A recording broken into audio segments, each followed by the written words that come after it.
د پرنجي کولو نه وروستو الحمدلله ویل. د بخاري شریف حدیث دی، نبی کریم صلی الله علیه وسلم فرمایي چې اذا عطس احدکم فليقل الحمدلله. په تاسو کې چې څوک پرنجي وکړي هغه د الحمدلله ووایي، خوا ته چې کوم ملګري واوري هغه د یرحمک الله ووایي، او بیا د پرنجي کوونکي د خپل ملګرو ته جواب یهدیکم الله ویصلح بالکم دا ووایي. محترم مسلمانانو، نبی کریم صلی الله علیه وسلم خپل امت ته دا حکم کړی دی چې څوک پرنجي وکړي په دغه پرنجي کوونکي به الحمدلله وایي، نور ملګري به په جواب کې یرحمک الله وایي، پرنجي کوونکي به بیا دغه ملګرو ته جواب کې یهدیکم الله ویصلح بالکم دا به ورته وایي.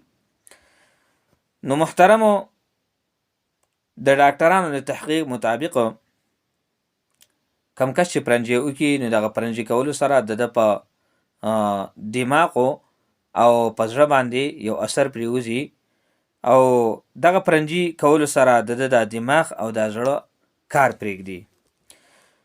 نو که تاسو خیال کړئ یو مجلس کې یو سړی خبره شروع کړي او دله پرنجي ورشي، نو پرنجي نه وروسته بیا یې تپوس کوي چې ما څه خبره کوله، نو دا دغه د دماغو او د زړه هغه اثر دی. او بل دا چې ګورئ د پرنجي کولو سره د انسان هغه چهرې ته شکل صورت لږ حالات باندې چې کوم دی نو هغه اثر پرېوځي، هغه لږ بدل شي.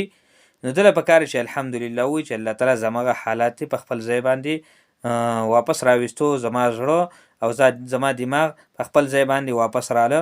نو دله پکار چې دی الحمدلله ووایي. نور ملګري دي چې کوم دی دته دغه دعا وکړي چې یرحمک الله، او بیا دې په جواب کې دی وایي یهدیکم الله ویصلح بالکم.